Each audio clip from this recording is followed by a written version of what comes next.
I think the Minister of ICT should also come in to explain to Kenyans what they are doing to ensure that our children are not affected by cyberbullying, and also our leaders are also not affected by cyberbullying. Because, Honorable Speaker, I wonder, like, for example, in my case, how did, whether it's a person or whether it's, I don't know who changed my name to be in a different party, how did they get my documents, Honorable Speaker? How did they even get my details, Honorable Speaker? There is need for personal data protection, in the cyber, Honorable Speaker. There is need for a framework to be put in place to ensure that people's data are secure, people's data are not used, badly, because in the same breath, people can still use your details to even, ask for a loan from a bank, or even take your property and all that. So there is need for this country to put, the right measures in place to investigate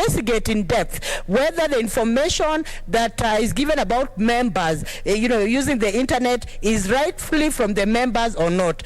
Honorable Speaker, I support that this statement, when it goes to the right committee that you are going to, say it goes to, will investigate this matter, come to the bottom of the matter, and ensure that Kenyans are free to use the cyber and that their information will not be misused against them. Thank you, Honorable Speaker. I support.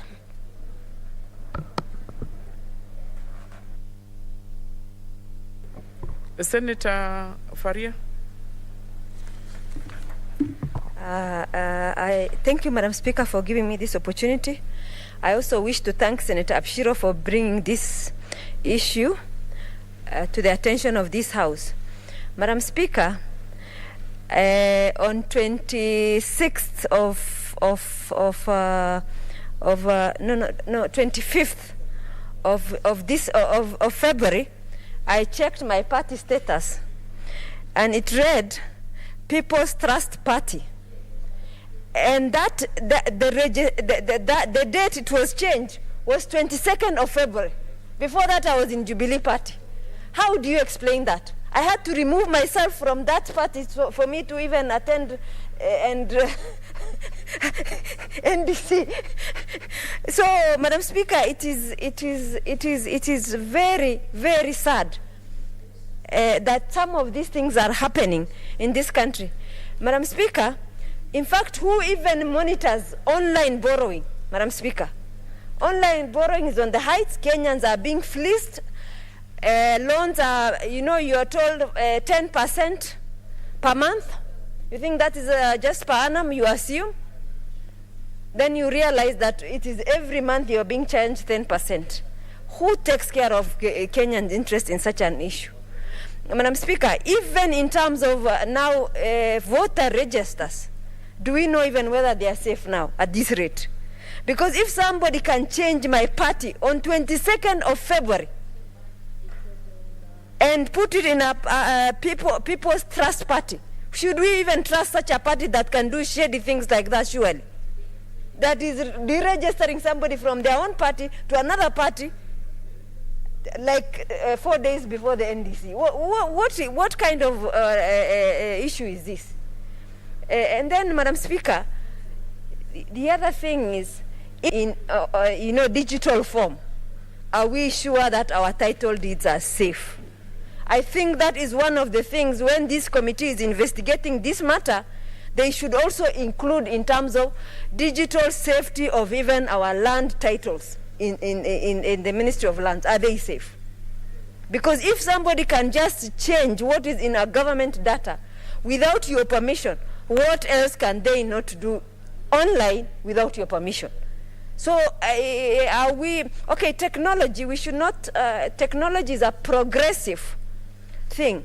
It is, it has changed the world order in terms of how things are done, made things easier.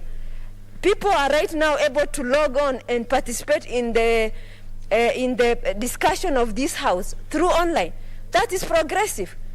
But who is protecting us against the bad side effect of online, fraud and crime? Our children are no longer safe. You open something, you've never opened any site that has a pornographic, whatever. You've never done it in your life. Sometimes it just pops in. Who allows such a thing to happen? So I think there is a lot of things we need to, in terms of the progressive things are much more, but the harmful part of internet and online, to some extent, the harm is so, the impact is so hard that sometimes you will struggle many years in court even to recover on the impact of online platform. So, Madam Speaker, I think this committee that takes care of this statement needs to go far and wide in terms of how these things can be done to protect Kenyans. Thank you so much, Madam Speaker. Finally, Senator Mudhama Agnes Kavindu. Thank you, Madam Speaker, for this opportunity. And I first of all want to congratulate Senator Arake for this statement. Madam Speaker, there is a lot of crime, cyber crime, and especially there is no protection for one's privacy, because many of the people are just taking your data, and putting it wherever they want. You'll find even your pictures being picked from wherever they are and being sent somewhere else, and you even find somebody taking your picture and joining it with somebody else's picture who you are not even together at any given time, and they are posted somewhere. There is a lot of bullying in cyber, in this cyber crime, and especially for politicians. You'll find people abusing others through this social media. And Madam Speaker, it is also exposing our children. And what my other fellow senators have said is very true, that people are being changed from their parties to different parties. And you wonder how they get all the data and how they transfer people. And especially now we are going for nominations. And if you are not registered in your party, you will not be able to participate. And so people are shortchanging others by transferring them from their parties to other parties. Madam Speaker, I recommend this, and I say that the committee that is looking into this must do something very fast, because especially the nominations are coming just around the corner in April. And if this continues like this, there are people who will lose their elections because they have no people to vote for them in their parties, because they've been transferred illegally by other people. And as we deal with the hate speech, also through cyber crime, those people who are spreading hate through cyber, they should be dealt with mercilessly, and they should be punished so that this can come to a stop. Thank you, Madam Speaker. I support. Finally, Senator Mary Eyani.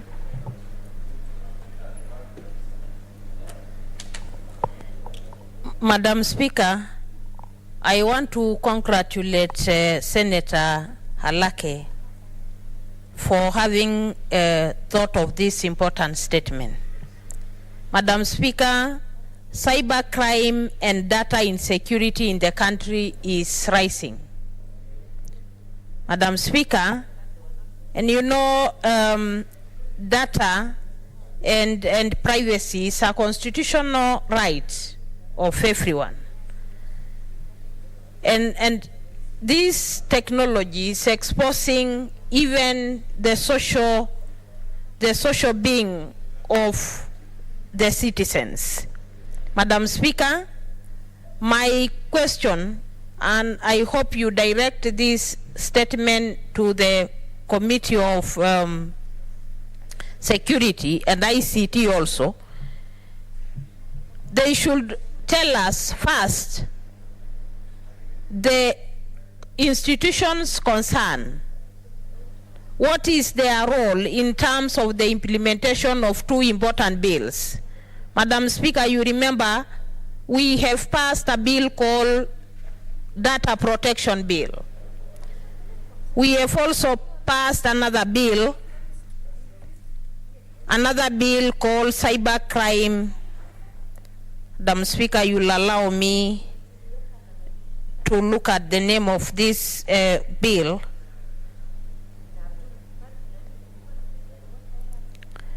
Madam Speaker, there is also this other bill that this House has passed on Computer Misuse and Cybercrime Act 2018, and it was gazetted. Where is the implementation? Why are we not implementing these very important bills that we pass as Parliament? Because these bills are passed to protect the misuse of technology, not only on the leadership, governance, but also on our kids. Our young children are exposed to information that they are not supposed to. Even security, in terms of security, our data is not protected. So I was just asking that this committee should look at the implementation of these two important bills and give to the House an assurance that our data is safe.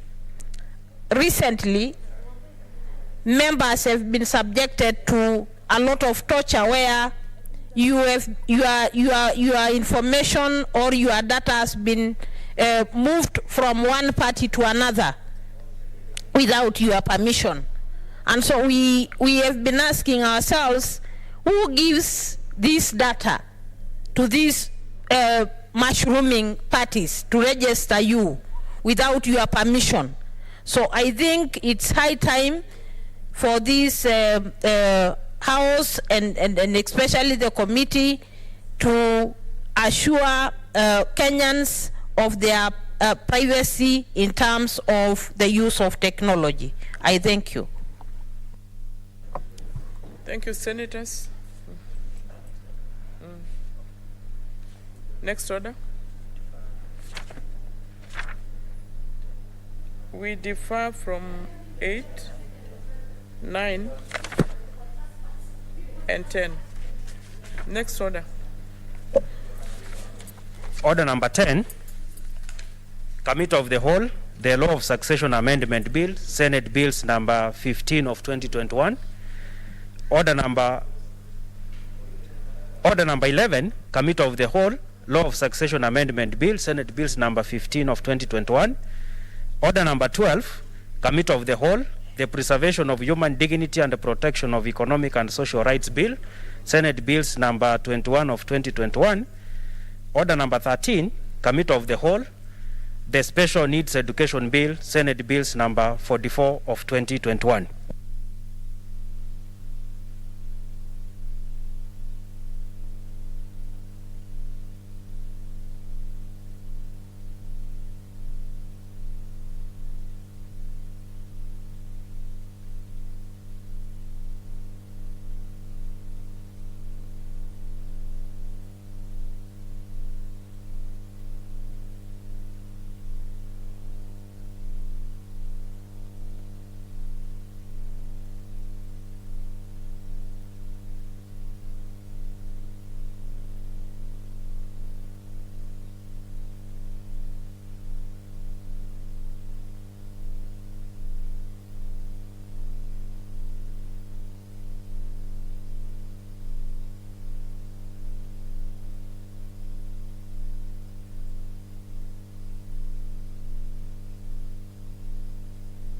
Honorable Senators, we are ready for the Committee of the Whole.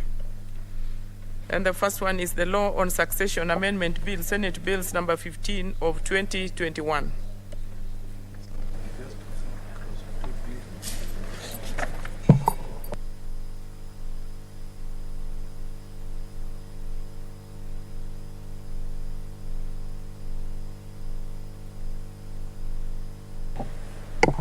Clause 2. I propose the question that Clause 2 be part of the bill. Chairperson. Madam Speaker, I propose that clause 2 be amended as provided for in the order paper. I propose the question that clause 2 be amended as proposed. I put the question that clause 2 be amended as proposed. Division at the end. Clause 3. I propose the question that clause 3 be deleted. I put the question that clause 3 be deleted. Division at the end. Clause 4. I propose the question that clause 4 be part of the bill. Chairperson. Madam Speaker, I propose that clause 4 be amended as proposed in the order paper. I propose the question that clause 4 be amended as proposed. I put the question that clause 4 be amended as proposed. Division at the end. Clause 5. I propose the question that clause 5 be part of the bill. Mover, that's the chairperson.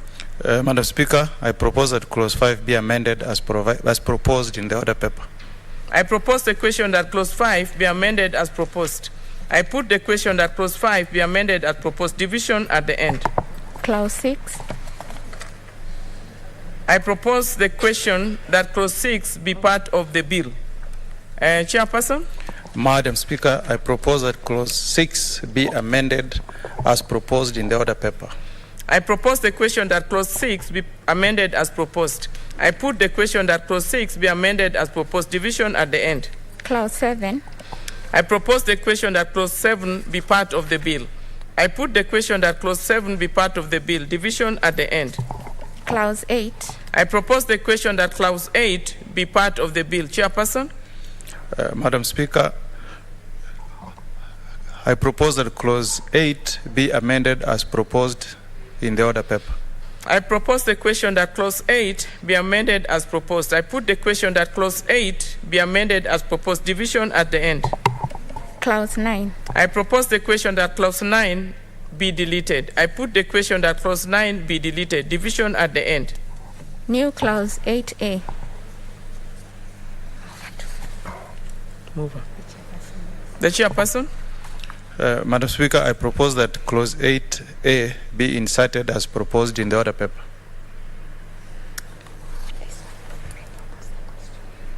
I propose the question that the new clause 8A be read a second time. I put the question that new clause 8A be read a second time. Division at the end. The title and clause 1. I propose the question that the title and clause 1 be part of the bill. I put the question that the title and clause 1 be part of the bill. Division at the end.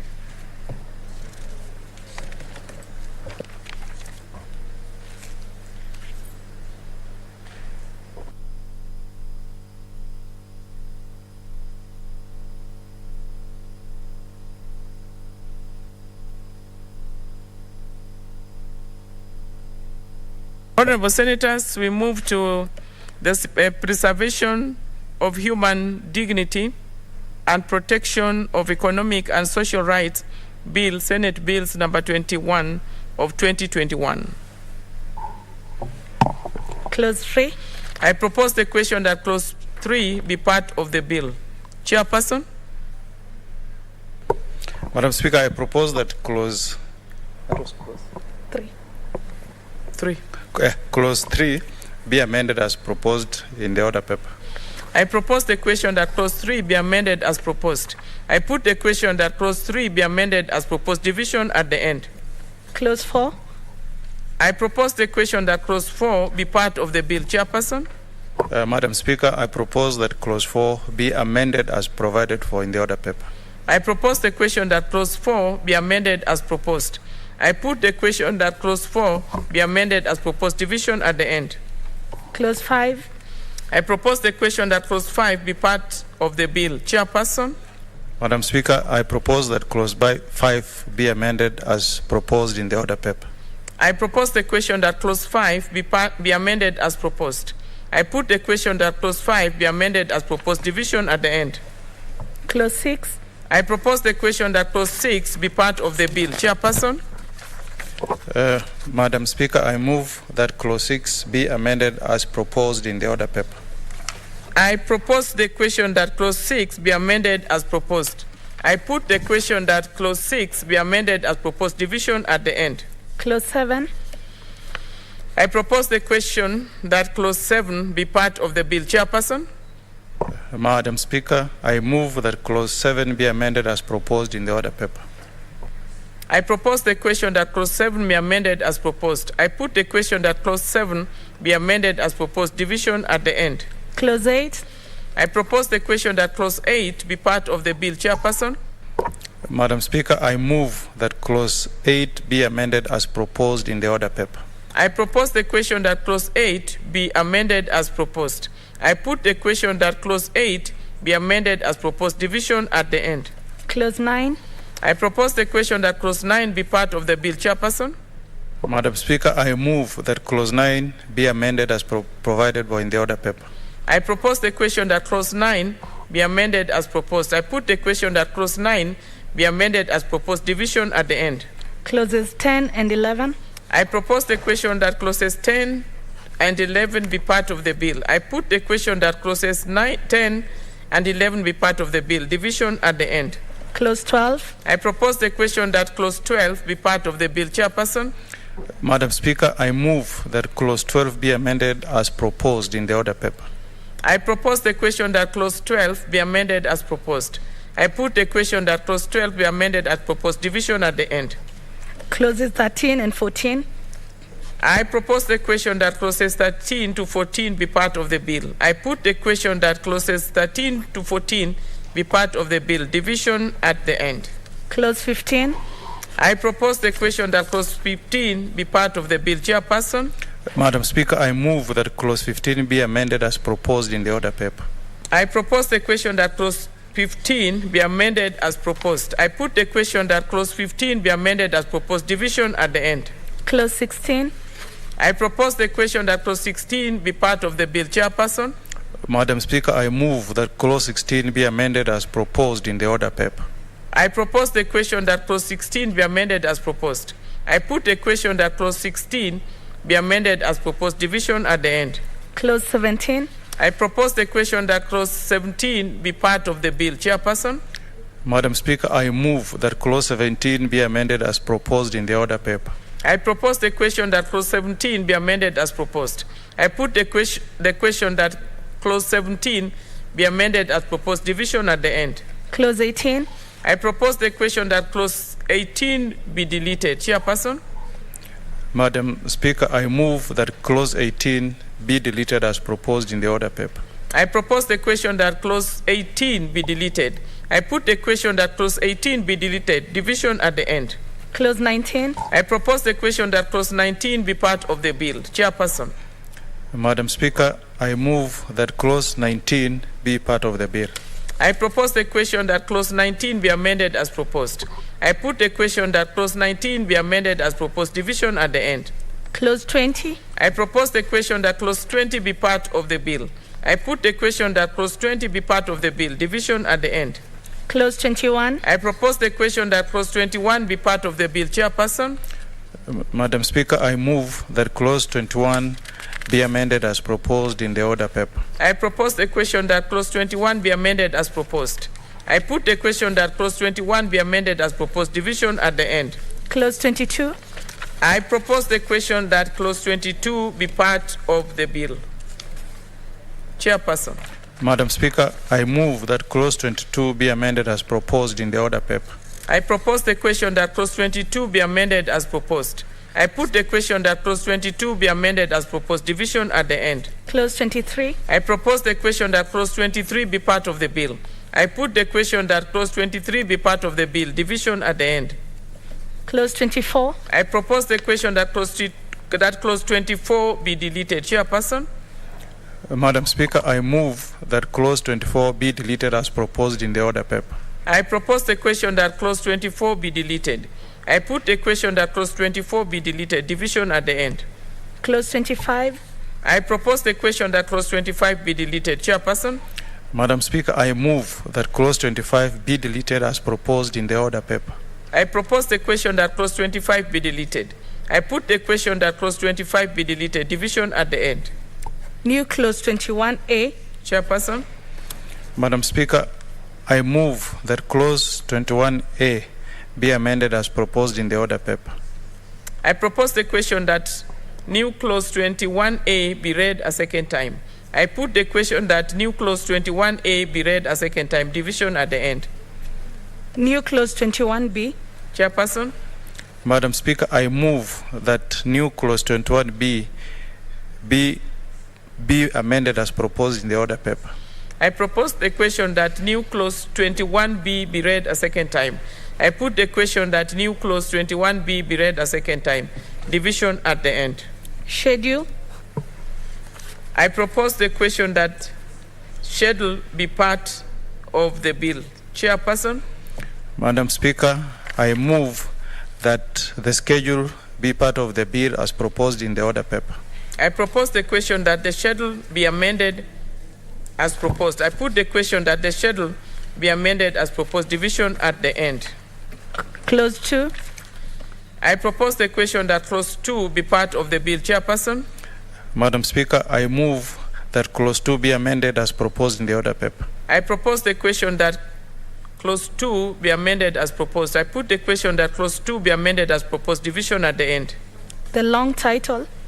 I propose the question that long title be part of the bill. Chairperson, Madam Speaker, I propose that the long title be amended as proposed in the order paper. I propose the question that long title be amended as proposed. I put the question that long title be amended as proposed, division at the end. The short title.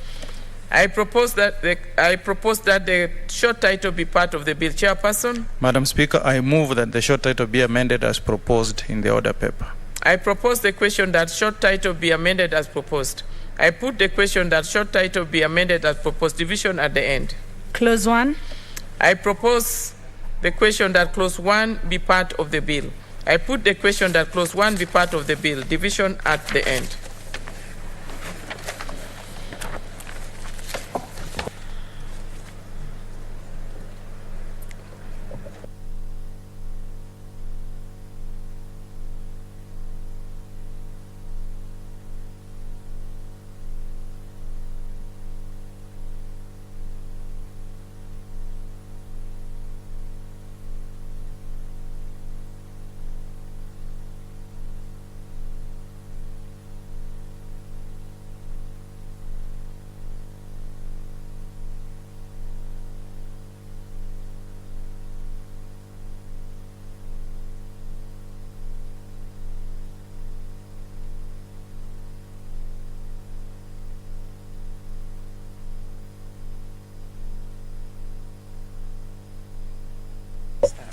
Honorable Senators, we move to the Special Needs Education Bill, Senate Bills number 44 of 2021.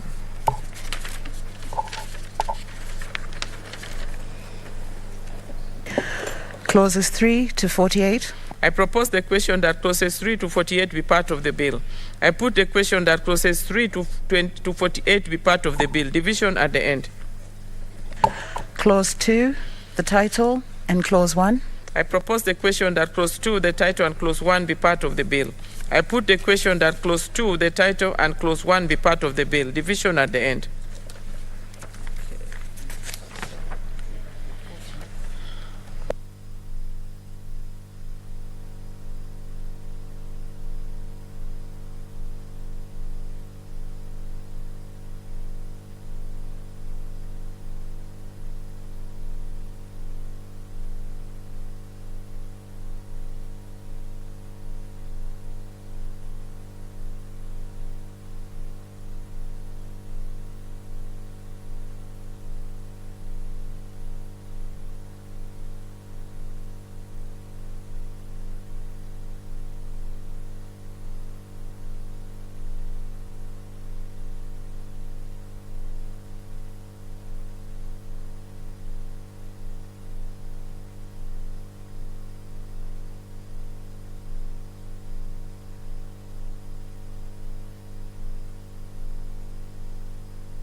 Honorable Senators, we are now reporting progress, and we start with the law of succession, Amendment Bill, Senate Bills number 15 of 2021. I put.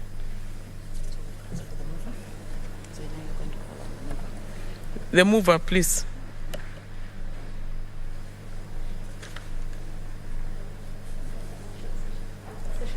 Nimaki. I don't know what to report. What do I say?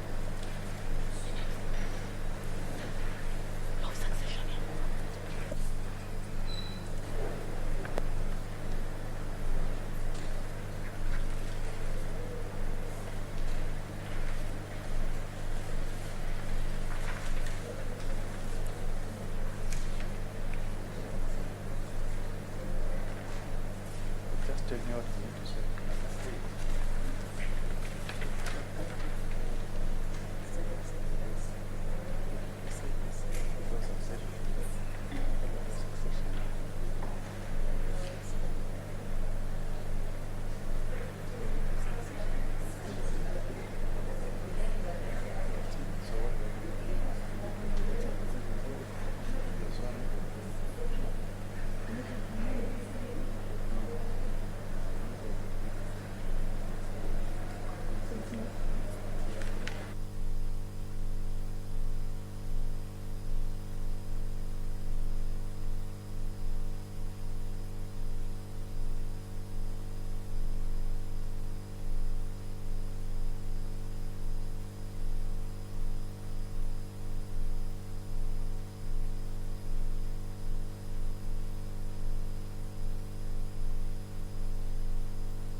Senator Apshiro. Senator Apshiro. Please approach. She knows what to do. So now she's going to. She's moving, yeah?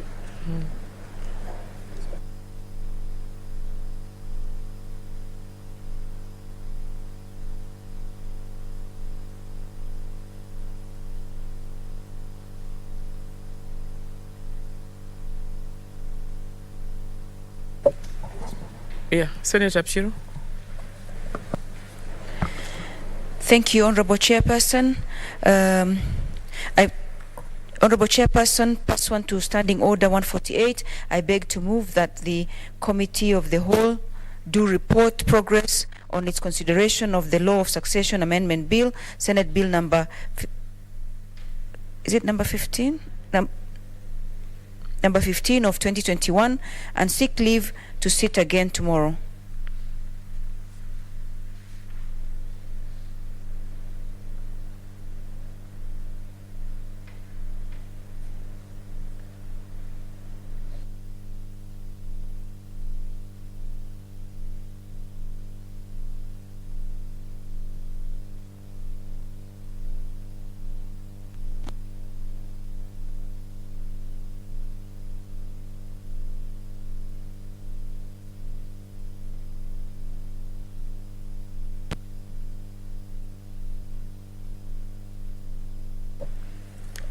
I put the question that the Committee of the Whole do report progress on its consideration of the Law of Succession Amendment Bill, Senate Bills number 15 of 2021, and seek leave to sit again tomorrow. May as many as are of the opinion say aye. Aye. And those of the contrary opinion say nay. The ayes have it.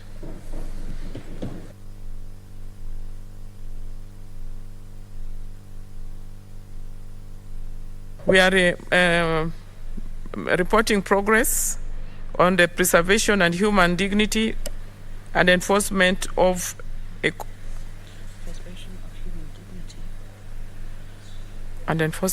protection of. Are they doing the wrong thing? Honorable Senators, we are reporting progress on the preservation of human dignity and protection of economic and social rights bill, Senate Bills number 21 of 2021. Senator Abshiro.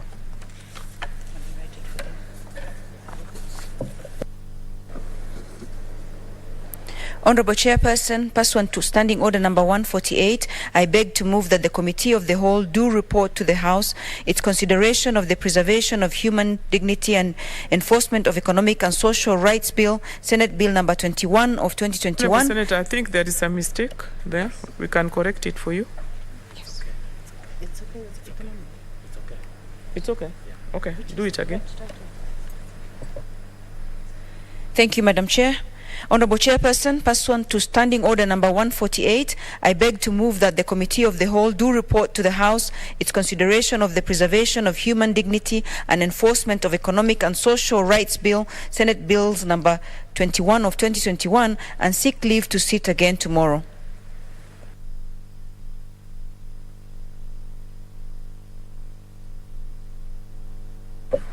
Honorable Senators, I put the question, which is that the Committee of the Whole do report progress on its consideration of the preservation and human dignity and protection economic social rights bill, Senate Bills number 21 of 2021, and seek leave to sit again tomorrow. May as many as are of the opinion say aye. Aye. And those of the contrary opinion say nay. The ayes have it.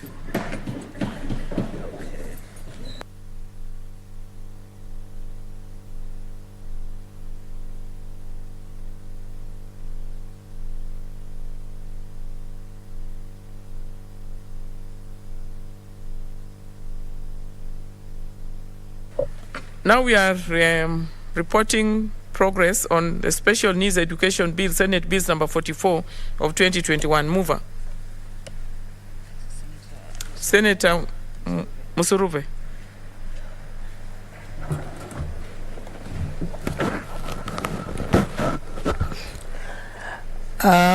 Horn Chairperson, pursuant to Standing Order 148, I beg to move that the Committee of the Whole do report progress on its consideration of the Special Needs Education Bill, Senate Bills number 44 of 2021, and seek leave to sit again tomorrow. I put the question that the Committee of the Whole do report progress on its consideration of the Special Needs Education Bill, Senate Bills number 44 of 2021, and seek leave to sit again tomorrow. May as many as are of the opinion say aye. Aye. And those of the contrary opinion say nay. The ayes have it.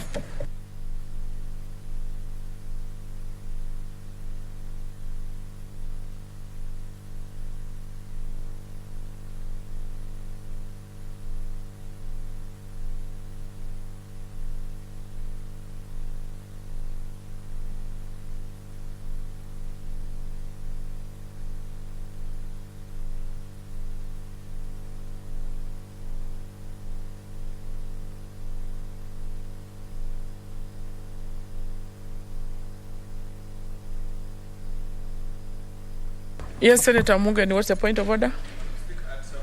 So, what is on order number 9 on Intergovernmental Relations Amendment Bill, but I noticed that the chairperson is not in the House. So I'm requesting, Madam Speaker, if this maybe can be stood to next week. Yeah, we defer it to Tuesday next week. Tuesday next week. Yes. Thank you, Madam Speaker. Thank you.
Okay, now we are making report on the law of succession amendment bill, Senate bills number 15 of 2021. Senator Faria.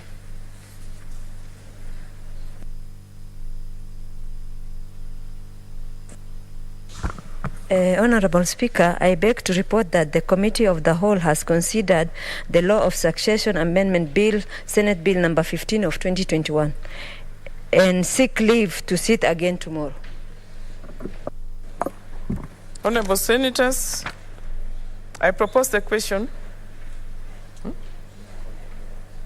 Remove.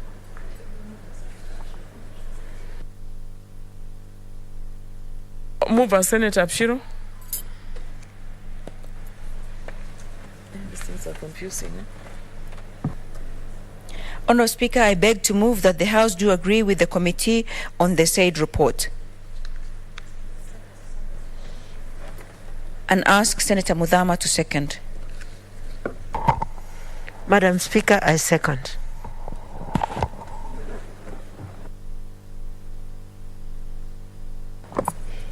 Honorable Senators, I propose the question that the House do agree with the committee in the said report. Honorable Senators, I put the question that the House do agree with the committee in the said report. May as many as are of the opinion say aye. Aye. And those of the contrary opinion say nay. The ayes have it.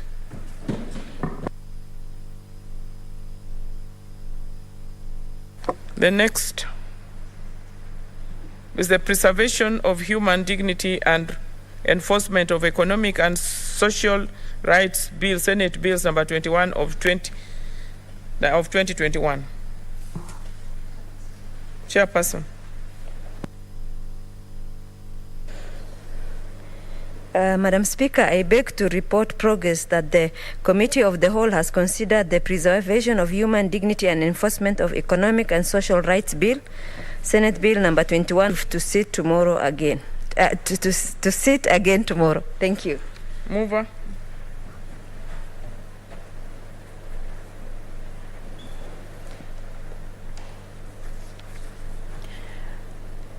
Honourable Speaker, I beg to move that the House do agree with the committee on the said report and ask Senator Musuruve to second. Senator Musuruve. Honorable Speaker, I do second.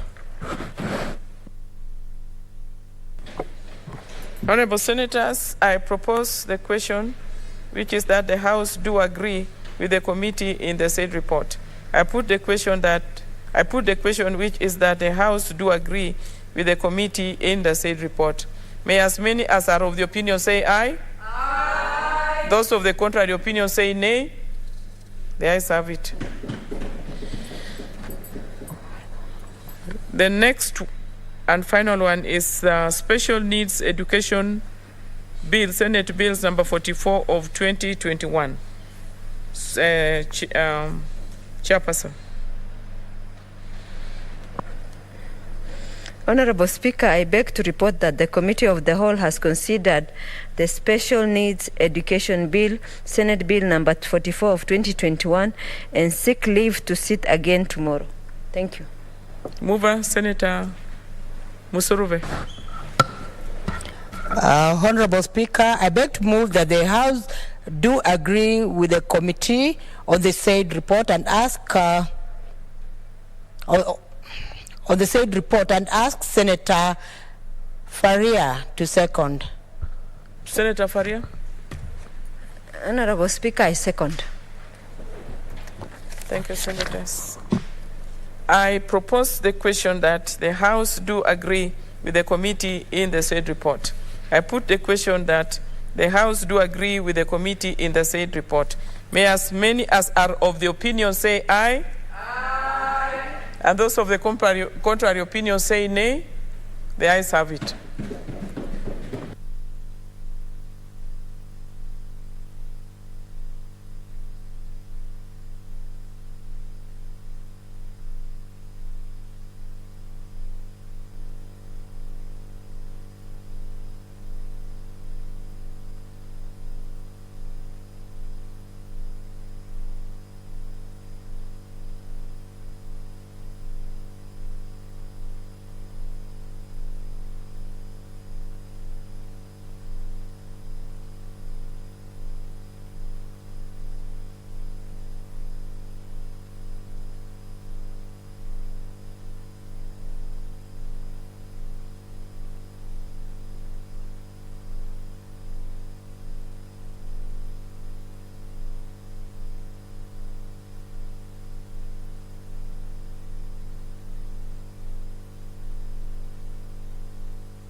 Next order. Order number 13. Order number 14. The Election Amendment number 2 bill, Senate Bills number 43 of 2021, second reading. It is deferred. I don't see Senator Odekina here. Next order. Order number 15.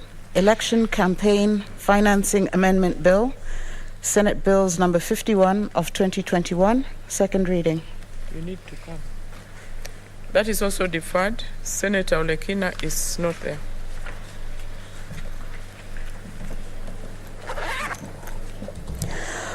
Order number 16, motion, adoption of the report of the Standing Committee on Health on the special audit report on utilization of COVID-19 funds by 28 county governments. You deferred.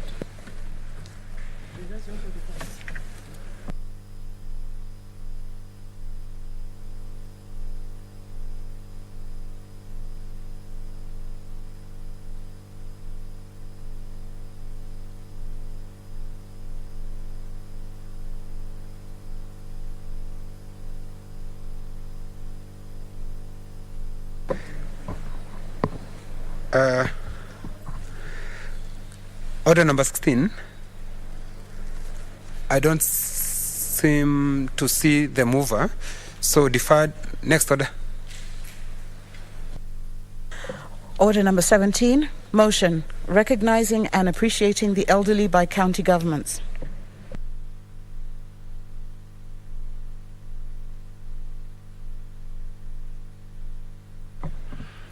Senator Rose Nyamunga.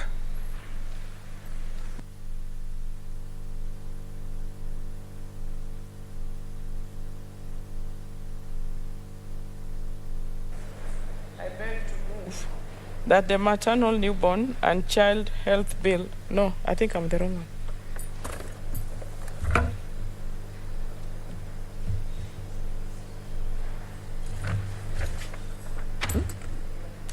Health.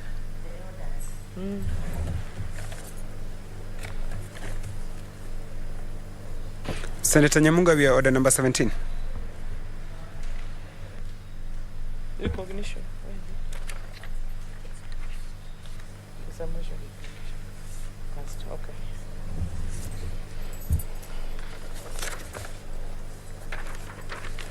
Honorable Speaker, aware that in 2006, the national government initiated the Older Person Cash Transfer OPTST program, popularly known as Pesa ya Wazee, which is an unconditional cash transfer program to destitute elderly families above the age of 65 years to cater for their subsistence needs. Noting that the beneficiaries received a monthly stipend of Kenya shillings 2,000 delivered every 2 months through appointed payments agents, and also entitled to medical insurance through the National Health Insurance Fund, NHIF. Concerned, however, that the program's credibility is marred by issues of delayed payments to beneficiaries, difficulties in processing of payments through the stipulated agents, and payments to unregistered persons. Now, therefore, the Senate recommends that the county government complement the efforts of the national government and assist in resolving these challenges by 1, developing legislation and policies to protect the elderly, including ensuring all elderly persons in their counties are registered in the OPCT program, and 2, organize value addition mechanisms such as financial training to help the beneficiaries of the program to efficiently utilize this allowance. Mr. Speaker, this motion has been on for quite some time, and maybe mostly as a matter of technicalities. I want to appreciate what the national government has done so far in making sure that the elderly are taken care of. When we looked at the statistics, it was very clear that in Kenya, people who are 70 years and above are about 900 and something thousand. It doesn't reach 1 million, meaning that the government can easily take care of its elderly. Because if you look at our population, which is about between 45 to 50 million, that is the report that we get. I'm not very sure the actual population of Kenya. Even after the census of 2019, it's still not yet clear. But going by those census, if you take the figure for the elderly or people who are 70 and above, it is less than a million. Meaning that it's a figure that the government can easily deal with. And even as you look at the number of 900,000, I believe more than a half of that figure are people who can take care of them. Some of them are living on pension. Some of them are maybe people who invested and enjoying their lives at the age of 70 and above. So meaning that the number which is left to be seen as destitute could not be so much, could be maybe 500,000 or less. Mr. Speaker, most of our elderly are really going through a very difficult time because most of them are elderly people who maybe their children, either they are dead or maybe alive, but those children, most of them are living with their grandchildren. And you know the type of grandchildren that most of elderly people have. Maybe they are children who are gotten from their children who are dead, and maybe they didn't go to school, so they are youth who may be not empowered and cannot live on their own. So they are also targeting this money from their elderly parents or grandparents. Apart from that, the elderly, most of them are in very pathetic conditions. If they are not living with relatives who are not maybe too caring, they are living with their grandchildren who are also eyeing this 2,000. This money, I appreciate what the government has done so far, but this money is not enough. And secondly, it comes very late. In fact, we say every 2 months, sometimes it goes to 3, 4, 5, 6 months without receiving it. And yet when they receive this money, still they just receive 2,000. I mean, they receive 2 months. So every time this money is in arrears of 3, 4, 5, 6 months. So it is not achieving the purpose for which the government intended it. So I want to say, yes, we appreciate what the national government is doing so far, but the county government should now come in and first of all identify who are these who are not netted by the national government, and what is the program that they can put in place to supplement, complement, or totally take care of those who have not been netted by the national government. Mr. Speaker, it is so clear to me that some of these elderly, some of them could still be in very good health conditions. I know most of them are struggling with health, and they need a proper medical cover to take care of them. But some of them, even as they struggle with medical conditions, if they have medical cover, which is sure, and every time they are not well, they can go to the hospitals and get the medical attention that they need. That is number one. Number two, some of them I have already mentioned are still in good condition. Even as they ail and suffer from some diseases, there are still people who are healthy enough to some extent that they can be supported.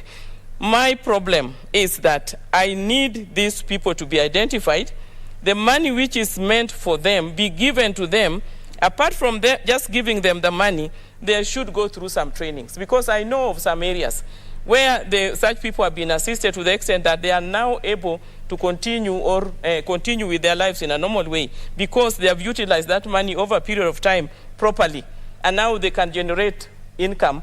They will tell you, now you have assisted me long enough, I am now able to run my small business, can you now support the next person? In some areas we have had such reports, because it's one thing that I've taken very seriously and I've been working on it. I know the figures and I know the areas where people have said, please now move on to the next people.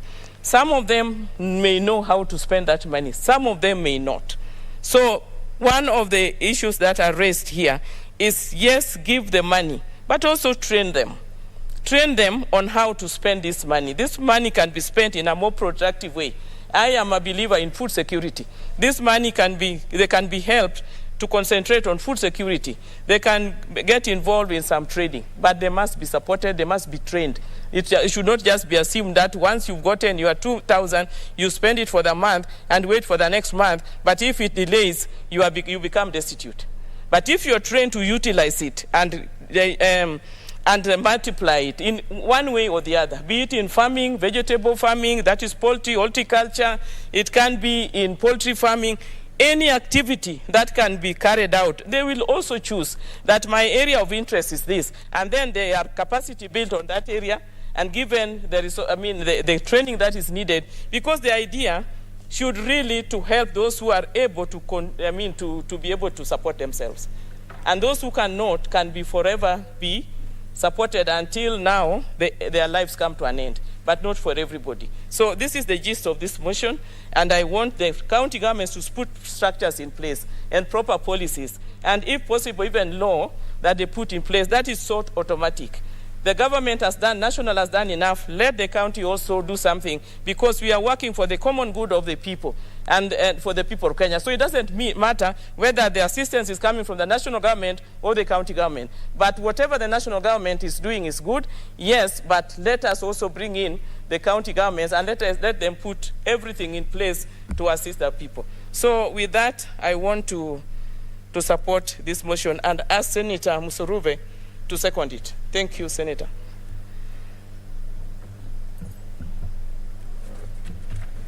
Senator Musuruve.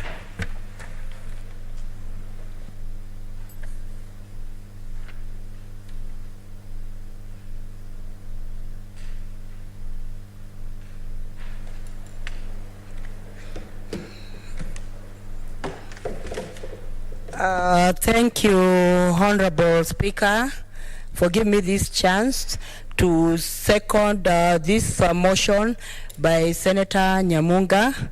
And before I continue, kindly allow me to thank Senator Nyamunga for raising our awareness and bringing this issue on the floor of this House. And Honorable Speaker, it must be very clear that the issue of the elderly being neglected is something that has happened time immemorial, even during those olden days. And we even see, for those of us who read Bibles, the psalmist in 71, chapter 71, is clearly, an old person is clearly now communicating with God, telling God, I have relied upon you from the days of my youth. I've done this and that, but now that I'm old, and now that my hair has turned gray, do not reject me, do not abandon me as I pass your laws to the next generation. So this is something that has always been there since time immemorial. And I thank Senator Nyamunga for bringing this on the floor of this House. Because, Honorable Speaker, the elderly have perpetually been ignored and they have been forgotten, despite the fact that they have done so much during their active times. And it is very clear that it is possible for a parent to take care of 10 children, but it becomes very difficult for the 10 children to take care of their own parent who really struggle, about them. And Honorable Speaker, I want to say that when you look at our constitution, it is very clear that the elderly have rights. In Article 57, it is stipulated very clearly that the elderly have full right to participate in affairs of the society, to pursue personal development, to live in dignity, respect, and be free from any form of abuse. And Honorable Speaker, this motion by Senator Nyamunga just comes in handily to implement and what is in our Constitution, Article 54, Honorable Speaker. Honorable Speaker, it must be very clear that every person in this world, as long as you have breath, you can develop yourself, and there is no optimal development.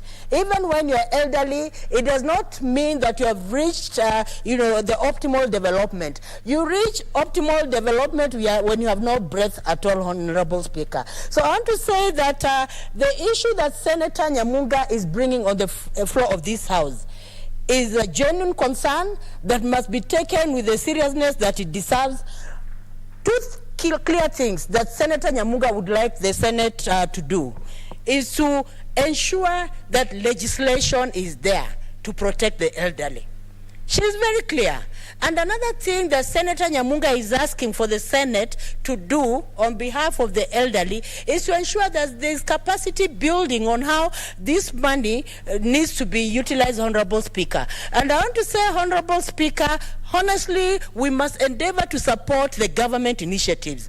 When it comes to these funds for the elderly, it is a trial that was done in 2008. The government of Kenya did this. During the districts, when we had districts, they did it in Nyando, they did it in Thika, and eventually it was implemented in Busia, Honorable Speaker. And this was an initiative to ensure that actually issues of poverty are brought to a stop, Honorable Speaker.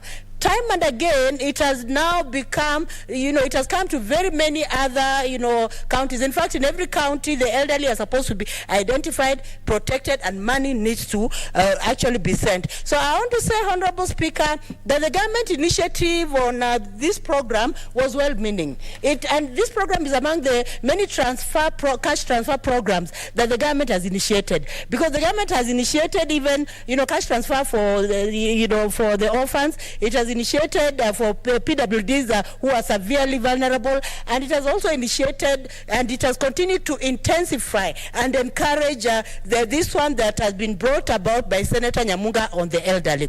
Honorable Speaker, it must be very clear that the elderly face a bout of challenges. One thing, by the time people are elderly, they have done a lot in life.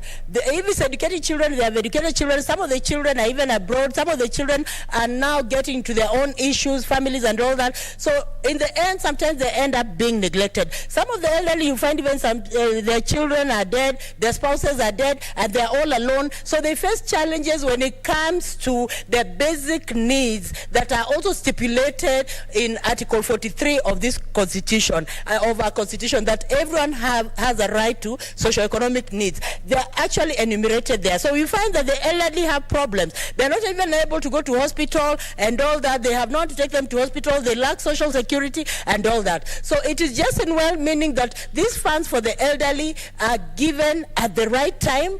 As Senator Nyamunga has expressed, they are delayed. It is just in good faith that this money is given at the right time, and not only the right time, to the appropriate elderly and the deserving elderly, Honorable Speaker. Because as you're speaking, there are some elderly who do not receive this cash, Honorable Speaker. Sometimes it even goes to the wrong, to the wrong pockets, Honorable Speaker. We have a duty as a nation, we have a duty as a state to ensure that we are protecting our elderly who have done a lot in this country during their heydays, during their active moments, but when their bones are weak, when their strengths have failed them, we should not abandon them, Honorable Speaker. Honorable Speaker, I want to say that when it comes to issues of the cash benefits, I want to say that at the moment, the elderly are getting 2,000. And I thank Hon Nyamunga because she's saying that there's need to build capacity. But Honorable Speaker, I also want to argue out that 2,000 is not enough, Honorable Speaker. Because by the time you're giving someone 2,000 shillings, there's medication, there are so many things that have to be put in place. So the 2,000 is not enough, Honorable Speaker. And I want to say, Honorable Speaker, that I congratulate the former Prime Minister, Hon Raila Amolo Odinga, who has chosen that when it takes over, it will increase to 6,000, Honorable Speaker. And my prayer is that we look at the elderly, Honorable Speaker. And I want to say, Honorable Speaker, that even these commitments that former Prime Minister has made, I am sure that he's going to deliver, and the elderly will remember him, and the elderly will also pray for him. And I want to say, Honorable Speaker, we must think about our elderly, Honorable Speaker. We would not have been here without our parents, would not have been here without our grandparents, because they created a generation that eventually brought us on board, and we are alive, and our children and our children's children will also, be there because of our elderly. Honorable Speaker.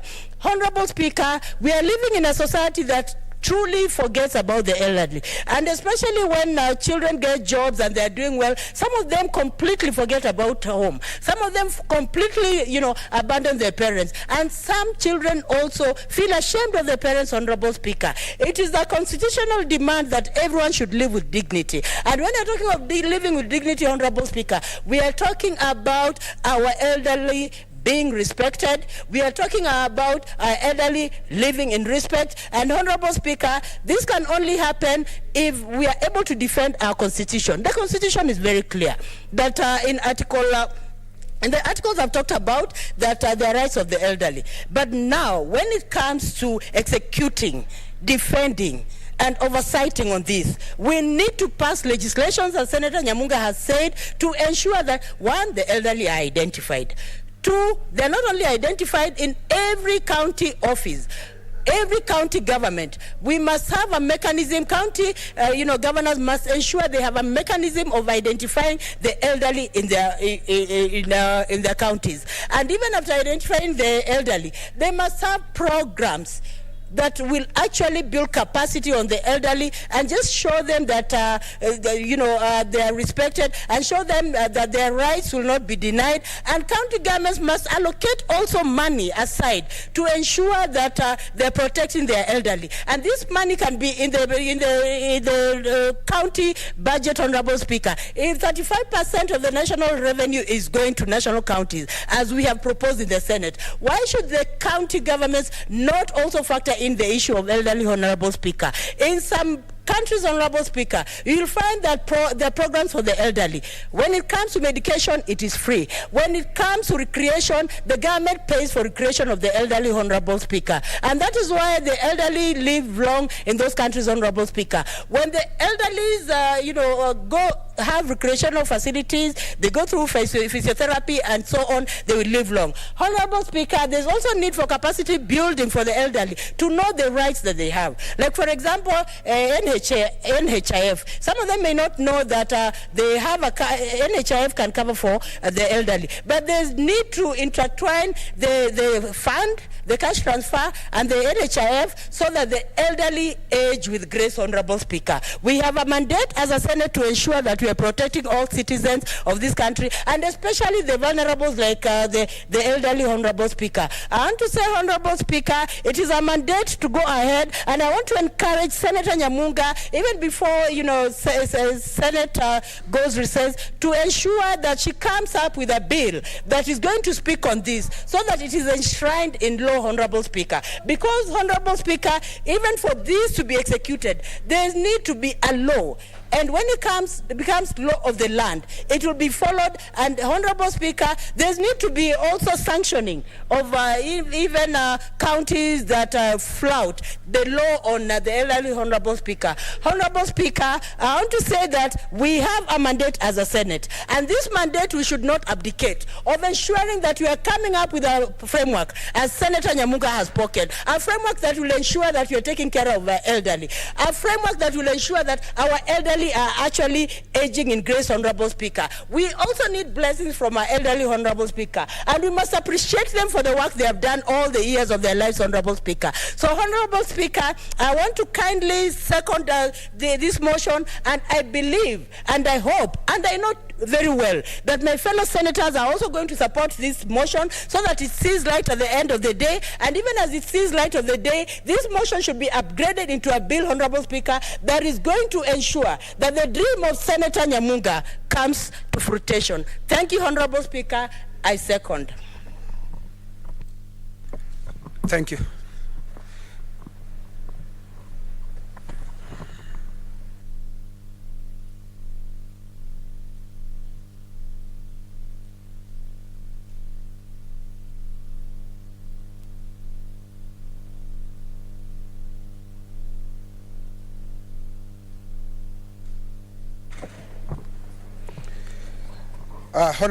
Honorable Senators, I propose the question that aware that in 2 2006, the national government initiated the Older Persons Cash Transfer, OPCT program, popularly known as Pesa ya Wazee, which is an unconditional cash transfer program to destitute elderly persons above the age of 65 years to cater for their subsistence needs, noting that the beneficiary receive a monthly stipend of Kenya shillings 2,000 delivered every 2 months through appointed payments agents, and also entitled to medical insurance through the National Health Insurance Fund, NHIF.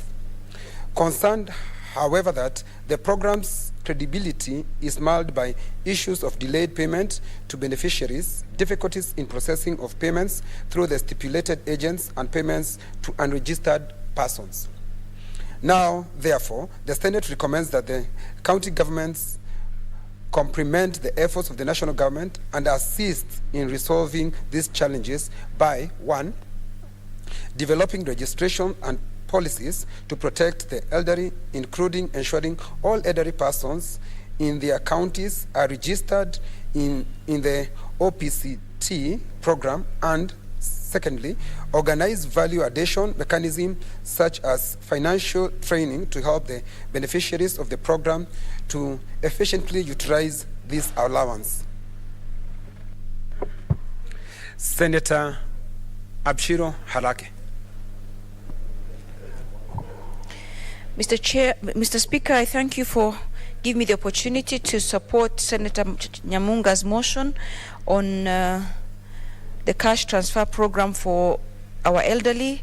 Mr. Speaker, I would like to draw the attention of the country to older members of society, Article 57 of the Constitution, which says that the state shall take measures to ensure the rights of older persons are fully met by, 1, to fully participate in the affairs of society, 2, to pursue their personal development, and C, to live in dignity, respect, and free from abuse, and D, to receive reasonable care and assistance from their families and the state.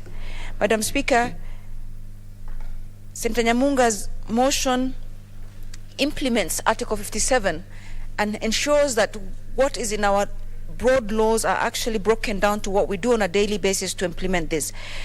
Additionally, it also helps implement Article 43, where our Constitution guarantees every citizen, including the elderly, the right to attain good standards of health.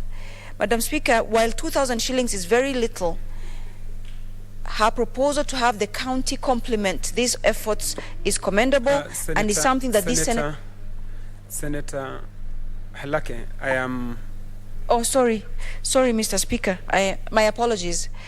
We've had the Madam Speaker on the chair this morning, and I'm a bit confused. Mr. Speaker, it also implements Article 43 of the Constitution, which guarantees our citizens, especially our older members of society, the right to health care of good standards. Madam Speaker, Mr. Speaker, one of the things that's very important, and I would wish Senator Nyamunga would add to her request to this House, is to first map the needs of the elderly, because from what it looks like, there's a blanket of 2,000 shillings being given to all members that qualify. One of the things that perhaps the counties can do, and that Senator Nyamunga can add as part of her plea, is to have the unmet needs for care and support of elderly people be mapped out and actually identified at all county levels. Then the solutions are then aligned to this, because what is now happening is that the needs of all elderly people in all counties or all in the entire country is not the same, but there's a blanket solution being offered as 2,000 shillings. Of course, that is also full of challenges, but perhaps the most important thing to get to the solution, because we know and we're aware that the unmet needs are enormous and growing especially because of the changes in our societal arrangements. But every unmet need in each county is not the same. There are counties perhaps that the social fabric is a bit more tightly knit. There are counties in which, you know, the children are looking after. So if each county, in addition to the policies that are proposed, in addition to the legislative frameworks that is proposed, the unmet needs are quickly unmet needs are identified, and every county maps the unmet needs of elderly people in their counties, the numbers and the needs that thereof. That would really help, because sometimes legislation takes time to develop, and sometimes legislation takes too long. If then quickly every county then looks at the unmet needs, it will definitely make sure, Mr. Speaker, and I'm sorry again, I keep today I'm in the madam mode. Senator Halake, are you saying that there should not be a blanket of 2,000 to every person, these old people? It should be varied depending on a person. Well, it should be varied, but also some of the things that you see, you can if you have 2,000 looking after somebody that doesn't have family, and then 2,000 that somebody perhaps who has family but just needs healthcare needs through NHIF, then that meets that need. But so we need to differentiate. We cannot treat everybody, you know, or every county as equal, and therefore what we need to do, in addition to the legislative frameworks that have been proposed, is very quickly, because sometimes legislation takes too long, we look at the unmet needs in each county, and counties can do that very quickly, because again it's the front line of service provision, and that's the whole idea of devolution, to make sure that the counties are the front line of service delivery, and therefore they should have these kinds of information of how many people, elderly people, live in their counties, what are the unmet needs of these people, and therefore what are the solutions that are then aligned to these unmet needs. But that having been said, I congratulate my sister Senator Nyamunga for making sure, for highlighting and amplifying the voice on behalf of the elderly, who most of the time have been neglected, and who, in fact, one of the big things that we do as legislators is to look after the elderly, but also to follow up even for their dues, even the ones who've been working for government or who've been working for different organizations. When it comes to their payments, again, they're having problems. Even the 2,000 shillings for the social safety net is becoming an issue as well. So again, in terms of the health needs, in terms of the nutrition needs, in terms of the dignity of the entire thing as guaranteed in Article 53 and Article 57 for elderly people, this motion breaks it down, this motion implements that, and this motion translates the big laws into what we can do immediately. So I congratulate her and I support. Thank you. Senator Jones Mwashushe. Asante Mheshimiwa Spika kwa kunipa hii fursa ili kuchangia huu mswada wa Daktari Rose Nyamunga kuhusu swala la kusaidia wazee ambao wamefikisha miaka mingi na wanahitaji msaada. Mheshimiwa Spika, kwanza nishukuru serikali yetu ya kitaifa kwa kuanza mpango mzuri wa Inua Jamii. Huu mpango umesaidia hawa wazee wetu ambao ni baba zetu, ni mama zetu, ni ndugu zetu, lakini kwa vile wameishi maisha mazuri ya kumcha Mungu, wameishi miaka mingi na wamefikia mahali mpaka wasaidiwe. Mheshimiwa Spika, mpango wa Inua Jamii ni mpango ambao umesaidia wazee wetu kuishi maisha mazuri. Lakini huu mpango umekumbwa na changamoto nyingi. Kwa mfano, ile pesa inayopewana ya shilingi 2,000, Mheshimiwa Spika, haitoshi. Na nikiwa mwenyekiti mdogo wa kamiti ya Labor na Social Welfare, tumejaribu kusukuma na kushinikiza serikali iongeze hii pesa, kwa sababu hawa wazee wanaopewa 2,000, hii 2,000 kwa bajeti kulingana na mfumuko wa bei za vitu haitoshi. Mheshimiwa Spika, pia hii pesa haiji kwa muda unaofaa, inachelewa sana. sana sana inakuja baada ya miezi mitatu ama miezi minne, na cha kuuliza ni kwamba ikichelewa ije baada ya miezi minne, hawa wazee wanatumia nini?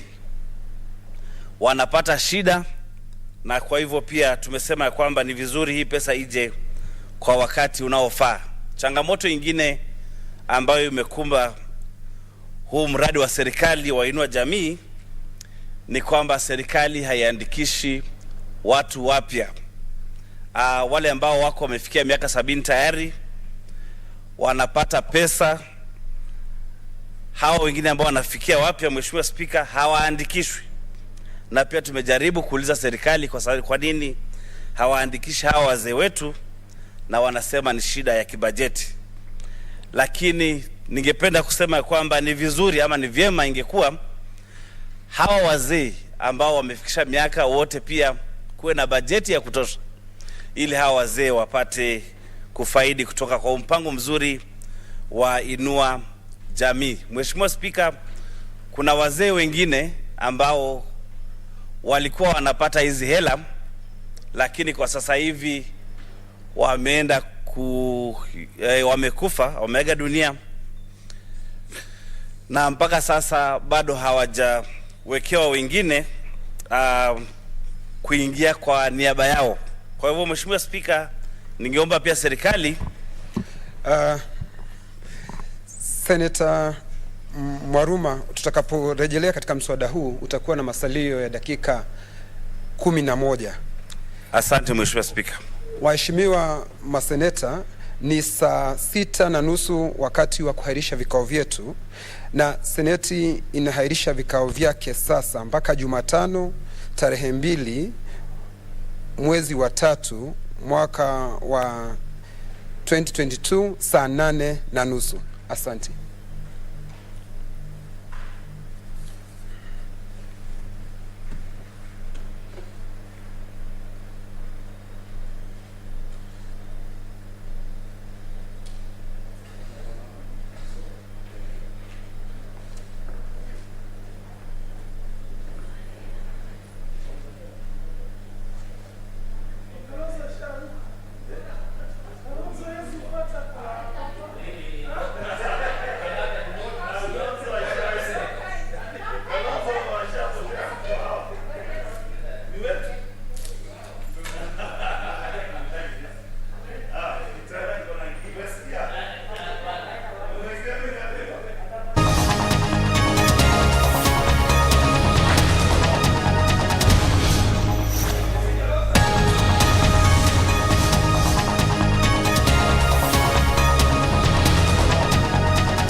And this has an effect insofar as the bill before us is concerned and help is concerned.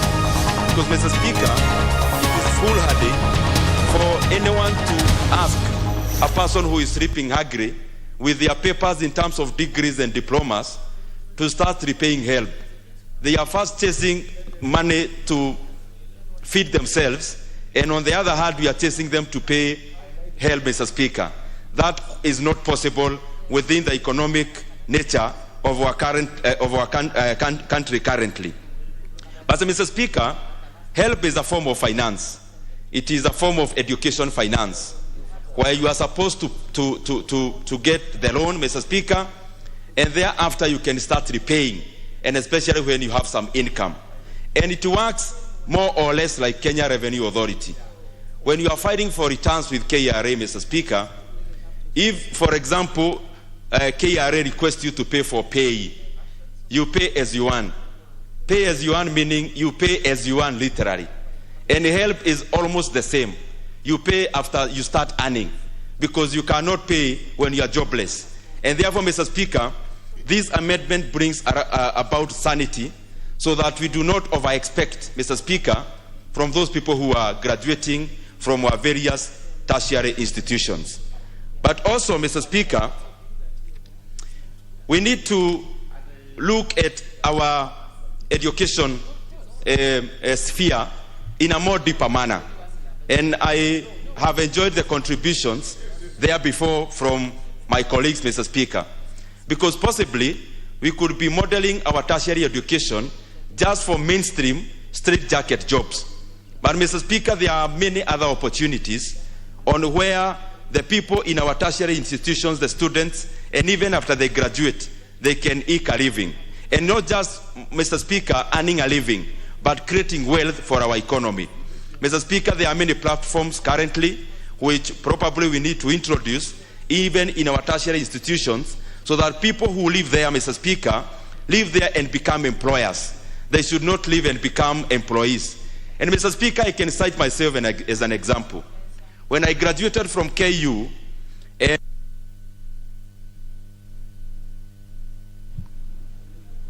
the Honorable Kimilu, what is out of order? Thank you, Speaker. Speaker, according to Standing Order number 95, I think, Mr. Speaker, this bill we have contributed enough. I think if you can call the mover to reply so that we can pay way for other private bills, Mr. Speaker, so that they can get chances to donate. The Honorable Kimilu, you are out of order. You are out of order. You have spoken to this business, and that avenue is not available to you. So we will proceed. The Honorable Odege, the member for Nyatik. Thank you, Honorable Speaker, for saving some of us to get a chance to contribute to the amendment. When you look at our country currently, as I support the amendment, you will agree with me that we are in a very dynamic country. And if you reflect back when some of us were in school, our intention was to go to school and get employment. And that employment was somehow automatic. So when the law was made for some of us by then, it was very easy to come out, the job is guaranteed, and you start paying your loan. Currently, as we are talking, things have changed. And when you are outside there, you'll realize people no longer go to school to get employment. People are going to school to get knowledge, and they come outside here and hustle. You'll agree with me that majority of graduates currently, if pushed to pay loan immediately after graduating, some of us who paid their fee are forced to dig deep into their pockets to help these students to pay back the loan. So it's important we safeguard these people and protect them and nurture them so that when they are in the job market or in the business market or in the preneur market, we get people who will be in the market with ease, but not with a lot of pressure from the government to recover this money. And the area we need to look into seriously is how we distribute government funds to education institutions or to people, the beneficiaries. You realize some lucky individuals will get help. At the same time, they get bursary. At the same time, they get loan from another bursary from county government. But the unlucky ones will miss everything and stay to look at well-wishers.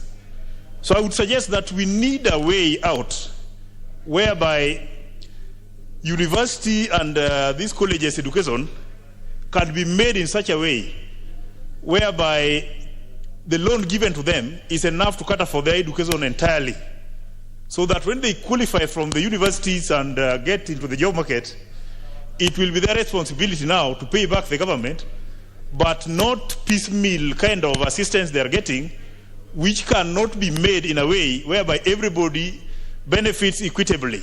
If we do it that way, all Kenyans will be treated the same, people will benefit the same. At the same time, we'll treat them equally, and when we make now payments back, every corner of this country shall have benefited from the kind of assistance people are getting from the government. But the current one, you'll find the lucky ones are getting more as opposed to the most unlucky ones. I support, but we need to look it all around so that equitably is seen. I thank you, Honorable Speaker. The Honorable Okwome, member for Karachuonyo. What is out of order, the Honorable Gikari? Thank you, Honorable Speaker. I'm fortunate that they have not stopped me through invoking Standing Order number 95. This bill is very important. Our young people are suffering. When they leave colleges and universities and they are forced to pay almost immediately, they find it almost impossible to comply. And then CRB is also waiting for them. So I support the amendment so that we can be able to shape the future of these young people and give them opportunity to get economically stronger in order that they can face the challenges in this nation. I'm saying this being aware that most of our students are coming from families which are not able economically. And this is why I feel these students should be supported, because in any case, most parents look at their children who have left school as their investment from which they can draw for their own existence in terms of cost of sustaining their lives. I support the amendment, Mr. Speaker, and thanks again for having given me the opportunity to contribute.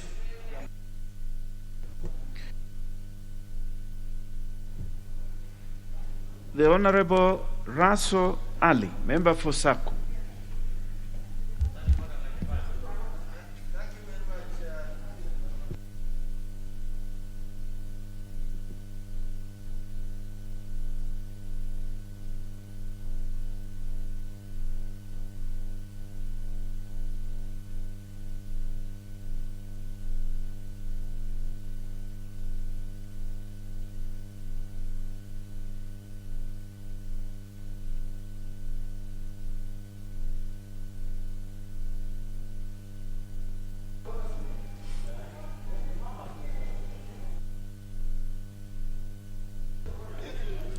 Thank you very much, Honorable Speaker.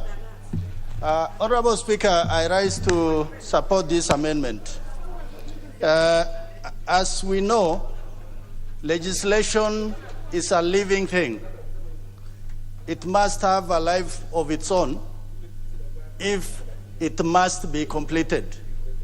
But in this particular case, I think when there is lacuna in our laws, somebody must bring about amendment so that we keep with time. What we see with Higher Education Loans Board is that youngsters are told that immediately they complete their university education, they are being put on a pedestal that they begin to pay for those money that they borrowed during their student days. Honorable Speaker. Just hold on, the Honorable Saku. The Honorable Nzambe, member for Kilombe, what is out of order? You seem to be agitated.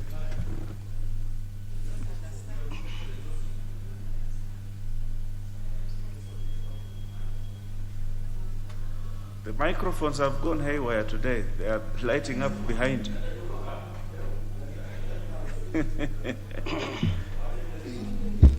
Literally chasing the light. Thank you, Honorable Speaker, for the opportunity. I rise under Article 95 that most of the people have contributed this bill, and as we support it, because we have some more pending business, I think you can call the mover to reply. Thank you. The honorable member for Kilome, you are perfectly within your right, but let the honorable member for Saku complete. Then I will put to the House.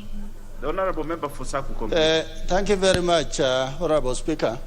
Honorable Speaker, I wish to thank Honorable Muirigi for this amendment to this higher education loans, which is an act of parliament by now. with time, I think the youngsters who come out of the university, the government must either give them a stipend as the way to be employed, or something should be done to defray the cost of their university education, even through the taxpayer.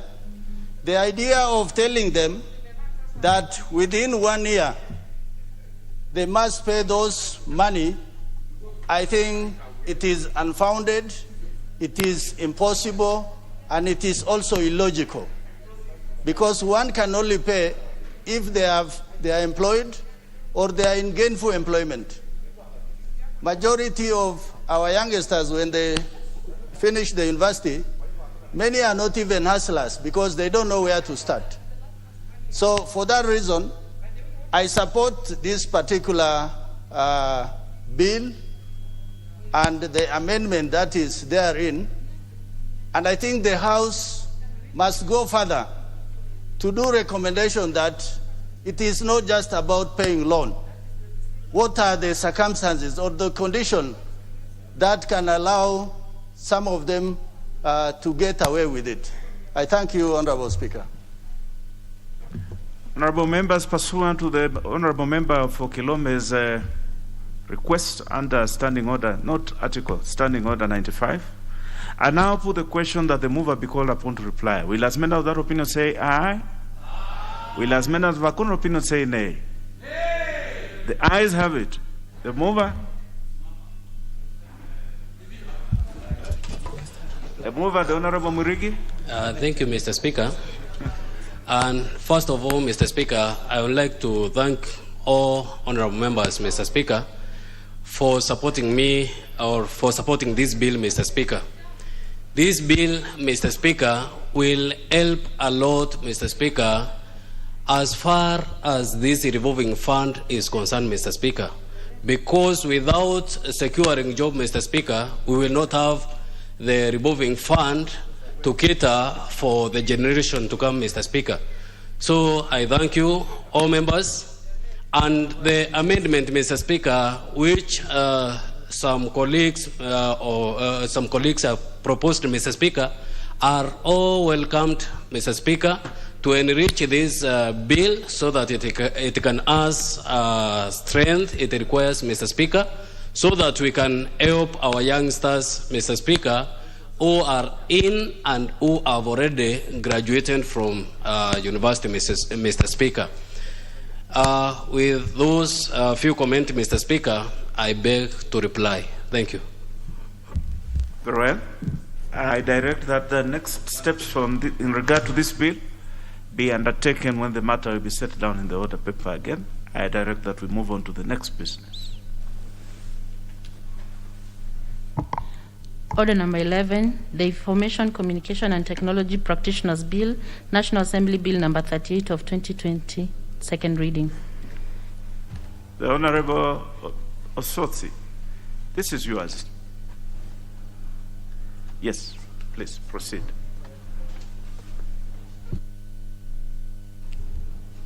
Thank you. Thank you, Mr. Speaker. Mr. Speaker, I rise to move the motion on Information Technology and Practitioners Bill.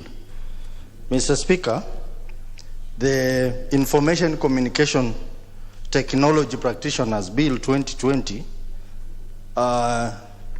is an important bill whose main objective is to establish a legal framework for the training, registration, licensing, practice, and setting standards for... The Honorable Sotsi, you need to move fast before you make any other remarks. Now he knows that the Honorable Sotsi has been here for quite long. He knows. Just move so that then you can make your comment. Okay. Mr. Speaker, I move the motion that the Information, Communication and Technology Practitioners Bill, National Assembly Bill number 38 of 2020, facts be read out the second time. And the supporting facts, Mr. Speaker, are as follows. I will try and be very brief. This bill, the intention is to come up with a legal framework, licensing, practice, and setting standards for the ICT professionals in this country. Mr. Speaker, there has been a lot of agitation around having the profession regulated through an act of parliament. This has been going on in the industry for some time, and I want to thank various professionals in the ICT industry who provided vital information that led to the formulation of this bill. And this bill basically wants to ensure that we have a professional body to manage the practice, just like the way we have the accountants being managed as a professional body, the Law Society, which manages the legal, and many others. And Mr. Speaker, there has been an attempt in this parliament to try and come up with similar legislation. I know, for example, we have the Human Resource Professionals Act. We also have the veterinary surgeons and veterinary paraprofessionals. We also have the Occupational Therapist Training, Registration and Licensing Act, and many others which have been passed in this House. So what we are seeking to do, Mr. Speaker, is to do a similar thing for the ICT professionals. And there is a lot of justification around regulation of this industry, which, Mr. Speaker, I'll probably take the whole day to explain. But just to mention a few, this bill will promote professionalism and ethical conduct in the ICT profession. Mr. Speaker, you will agree with me that IT is now a key enabler for almost every process that we undertake in this world. And therefore, if IT goes wrong, a lot of things will go wrong, including even this parliament, Mr. Speaker.